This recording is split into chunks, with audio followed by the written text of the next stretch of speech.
प्यारे साथियों, जैसा कि आप लोग जानते होंगे कि इस YouTube चैनल पर 11th और 12th साइंस की संपूर्ण तैयारी कराई जाती है। तो मेरे प्यारे साथियों, अगर आप हमारे चैनल पर नए हैं तो आप हमारे चैनल को सब्सक्राइब करें और ज्यादा से ज्यादा अपने दोस्तों में शेयर करें।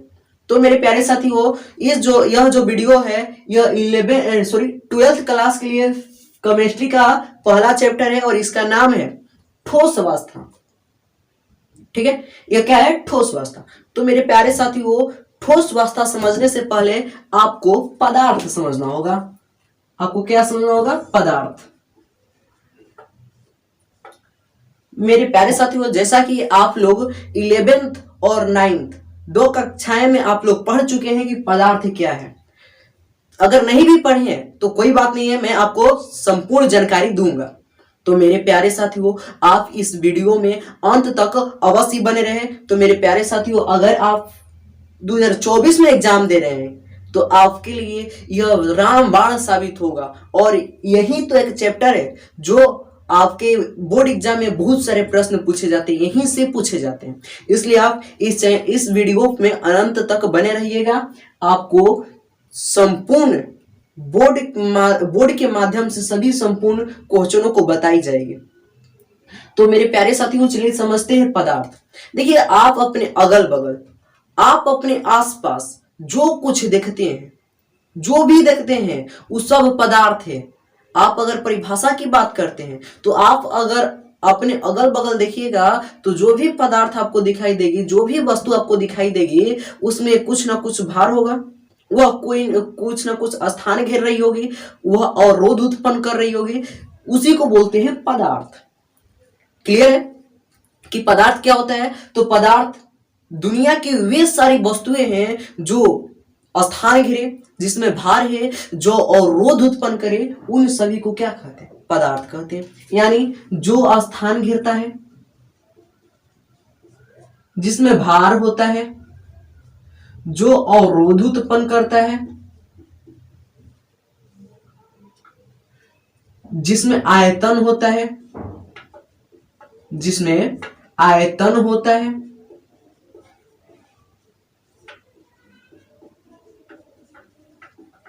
ये सब क्या होता है? हमारा पदार्थ होता है। अगर पदार्थ की कोई परिभाषा की बात करें, पदार्थ की परिभाषा, तो आप बोल सकते हैं, आप उसको समझा सकते हैं कि आप अपने अगल बगल जो भी वस्तु देखते हैं वह स्थान घेरता है, उसमें भार होता है, वह अवरोध उत्पन्न करता है, उसी को बोलते हैं पदार्थ। अगर पदार्थ की अवस्थाएं की बात करें कि पदार्थ की अवस्थाएं कितने होती है, तो पदार्थ की दो अवस्था होती है। मेरे प्यारे साथियों, पदार्थ की कितनी अवस्थाएं होती है? दो होती है।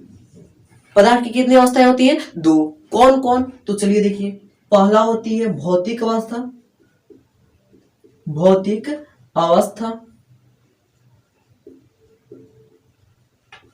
और दूसरा हो जाता है हमारा रासायनिक अवस्था,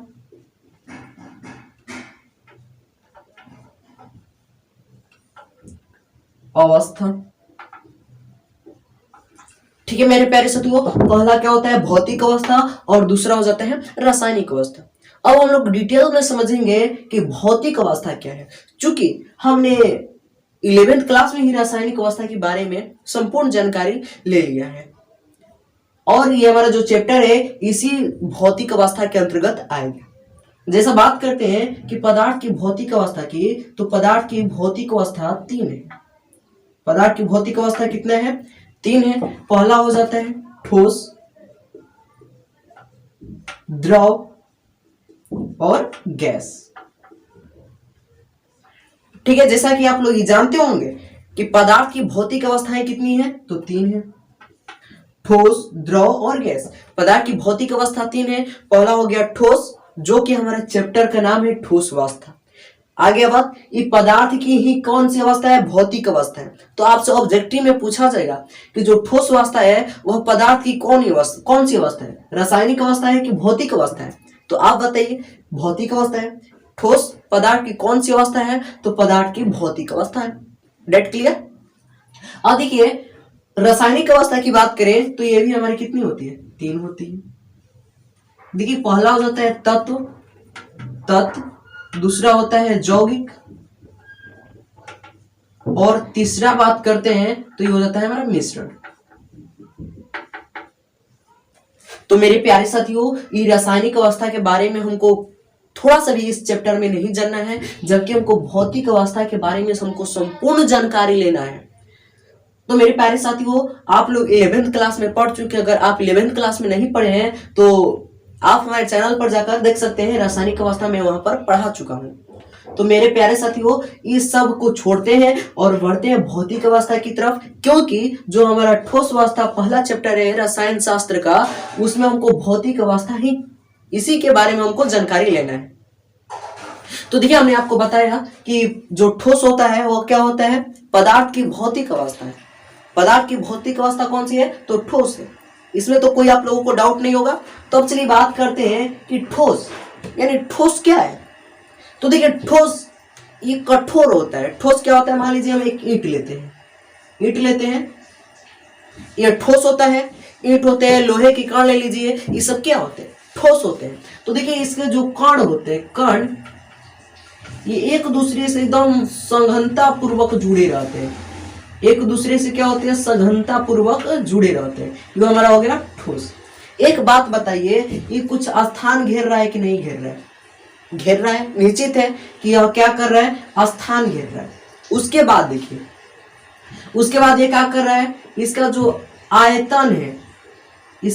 आयतन है वह निश्चित है। इसका आकार देखिए, ये भी क्या है, निश्चित है।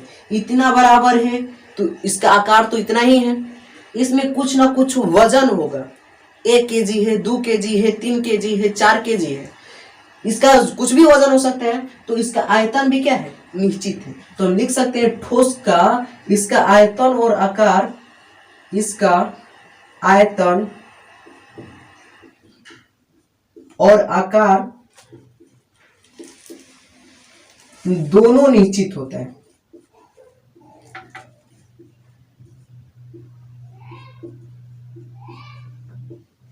ठीक है।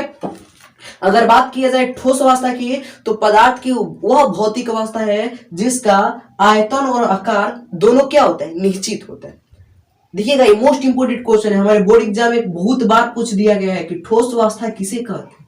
पदार्थ की ठोस अवस्था से आप क्या समझते हैं, तो पदार्थ की वह भौतिक अवस्था जिसका आयतन और आकार दोनों निश्चित होता है, इसी को बोलते हैं ठोस अवस्था। डाउट है, ठोस क्या है। अगर आप ठोस को पिटिएगा तो कहिएगा, अरे बाप रे बाप, ये ठोस का न घाव लग करी तो किसको लग रहा है, हम ही को लग रहा है। यानी ठोस क्या होता है, कठोर होता है। अब देखिएगा, यहीं से क्वेश्चन पूछा जाता है कि जो ठोस होता है कठोर क्यों होता है। ठोस कठोर होते हैं क्यों। ये हमारे बोर्ड एग्जाम में नहीं तो 2 से 3 बार पूछ दिया गया, इसलिए हमारे ये जो VVI क्वेश्चन हो जाता है कि देखिए कि ठोस जो होता है कठोर होता है, आखिर क्यों होता है, आप यहीं से समझ सकते हैं। ये ठोस के कण देखिए, एक दूसरे से सघनता पूर्वक जुड़े हुए। ठोस के कण एक दूसरे से सघनता पूर्वक जुड़े हैं, जिसके कारण यह कठोर होता है। ये आप हमारे हथेली को देखिएगा, देखिए हमने इसको इस तरह कर दिया तो ये देखिए क्या हो गया, एकदम कठोर हो गया। आप इस पर कितना भी पिटिएगा, क्यों, मान लीजिए ठोस हो गया, कोई पदार्थ हो गया और इसके कण होते हैं आपस में एकदम इस प्रकार जुड़े रहते हैं, इसमें एकदम इस प्रकार जुड़े रहते हैं, जिसके कारण क्या होता है, ठोस कठोर होता है। ठोस कठोर क्यों होता है, तो ठोस के जो अवयव कण होते हैं, ये कण एक दूसरे से सघनता पूर्वक जुड़े रहते हैं, जिसके कारण ठोस कठोर होता है। Doubt clear. तो पहला गुण ठोस के देखिए क्या हुआ कि इसका आयतन और आकार दोनों क्या होता है, निश्चित होता है। उसके बाद ठोस कठोर होता है। और जो इसमें है अंतराण्विक बल, यानी देखिए अंतराण्विक बल, बात करते हैं अंतराण्विक बल की, यहां पर लिखते हैं अंतराण्विक बल। ठीक है, अंतराण्विक बल क्या होता है कि दो पदार्थों के अणुओं के बीच, देखिए ये दो पदार्थ हो गया, ये पदार्थ हो गया और इसके अणु के बीच जो बल लगता है उसी को बोलते हैं अंतराण्विक बल। तो आप ठोस के अणु को देखिए, इसमें अंतराण्विक बल प्रबल है कि दुर्बल है। प्रबल मतलब होता है मजबूत और दुर्बल मतलब होता है कमजोर। तो प्रबल बता सकते हैं कि ठोस के अंतराण्विक बल प्रबल होता है। ठोस के अंतराण्विक बल क्या होता है? प्रबल होता है, यानी मजबूत होता है। बता सकते हैं कि ठोस के जो अंतराण्विक बल होते हैं प्रबल होते हैं। प्रबल यानी एकदम मजबूत होते हैं। ठीक। अगर आगे की बात करते हैं ठोस, तो देखिए ठोस क्या होता है, इसमें जो अंतराण्विक स्थान की बात करते हैं, अंतराण्विक बल हो गया, अब अंतराण्विक स्थान की बात कर लेते हैं। अंतराण्विक स्थान, ये अब अंतराण्विक स्थान क्या होता है, तो पदार्थ के दो अणुओं के बीच के खाली स्थान को अंतराण्विक स्थान कहते हैं। देखिए मान लीजिए हमारा कोई पदार्थ हो गया और इसके अणु हो गए और इसके जो बीच में खाली स्थान पाया जा रहा है, उसी खाली स्थान को अंतराण्विक स्थान कहते हैं। Doubt clear? तो आप ठोस के अणु को देखिए, क्या ठोस के अणु में अंतराण्विक बल आपको दिखाई दे रहा है? नहीं दिखाई दे रहा होगा, यानी इसमें अंतराण्विक स्थान एकदम नगण्य होता है, नहीं के समान। ठीक है, इसमें अंतराण्विक स्थान जो होता है नगण्य होता है। डाउट क्लियर है? देखिए ठोस की हम बात कर रहे हैं, ठोस अवस्था की जो हमारा चैप्टर है उसी के बारे में बात कर रहे हैं। तो देखिए ठोस अवस्था में हमने आपको बताया कि इसका जो आयतन और आकार होता है दोनों क्या होता है? निश्चित होता है। उसके बाद हमने आपको बताया कि ठोस कठोर होते हैं, और चूंकि हम जानते हैं कि ठोस कठोर क्यों होते हैं, क्योंकि इसका अवयव कण एक दूसरे में सघनता पूर्वक जुड़े रहते हैं। देखिए एक दूसरे से किस प्रकार जुड़ा हुआ है, ये कभी एक दूसरे से हटेगा नहीं, इसी कारण ठोस कठोर होते हैं। और देखिए इसमें अंतराण्विक बल जो होता है प्रबल होता है। ये अंतराण्विक बल क्या होता है, तो अंतराण्विक बल बता देते हैं। तो देखिए ये जो ठोस पदार्थ आपको दिखाई दे रहा है और इसका जो कण है, और इस दोनों कणों को जो बांध के रखता है उसी को बोलते हैं अंतराण्विक बल। डाउट क्लियर है? और जो ठोस होता है इसमें अंतराण्विक स्थान नगण्य होता है, नहीं के समान। तो देखिए अंतराण्विक स्थान भी हमने आपको बताया कि दो कणों के बीच के खाली स्थान को क्या कहते हैं? अंतराण्विक स्थान कहते हैं। तो बताइए ठोस में नगण्य पाया जाता है? पाया जाता है कि नहीं पाया जाता है? पाया जाता है, नहीं के समान। अगर बात करते हैं ठोस की तरफ, तो देखिए ठोस हो गया, ये ठोस जो होता है बहता नहीं है। ठोस बहता नहीं है, बहता नहीं है। अगर कोई पूछे क्या ठोस बहता है, ठोस में प्रवाह की प्रवृत्ति होती है, प्रवाह होता है बहना। प्रवाह का अर्थ क्या होता है? बहना। क्या ठोस में प्रवाह की प्रवृत्ति पाई जाती है? तो आप क्या कहिएगा कि ठोस में प्रवाह की प्रवृत्ति नहीं पाई जाती है। क्यों? क्योंकि ठोस नहीं बहता है। ठोस का आयतन निश्चित होता है, उसका आकार भी क्या है? निश्चित है, जिसके कारण ठोस में प्रवाह की गुण नहीं पाई जाती। That clear? ठोस अवस्था के बारे में कोई पूछेगा आप संपूर्ण जानकारी दे दीजिएगा। अब बात करते हैं द्रव। थोड़ा इसको साफ कर ले, उससे पहले मैं आपसे थोड़ा सा प्रश्न करना चाहता हूं कि ठोस कठोर क्यों होते हैं? ठोस क्यों कठोर होते हैं, ये आपके मोस्ट इंपोर्टेंट क्वेश्चन है। आप कॉपी में इसको नोट कर लीजिएगा कि ठोस कठोर क्यों होते हैं। उसके बाद यहां से पूछा जाता है कि ठोस की आप गुण बताएं। तो ठोस के गुण हमने बताया, आप देख सकते हैं कि ठोस का जो आयतन है वह निश्चित है, इसका आकार भी क्या है? निश्चित है।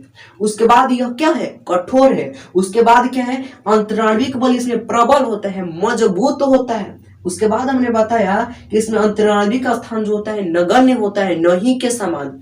और इसमें हमने बताया कि यह इसमें प्रवाह की प्रवृत्ति नहीं होती है, यह बहता नहीं है। क्या ठोस बहता है? ठोस कभी नहीं बहता है। बात कर रहे हैं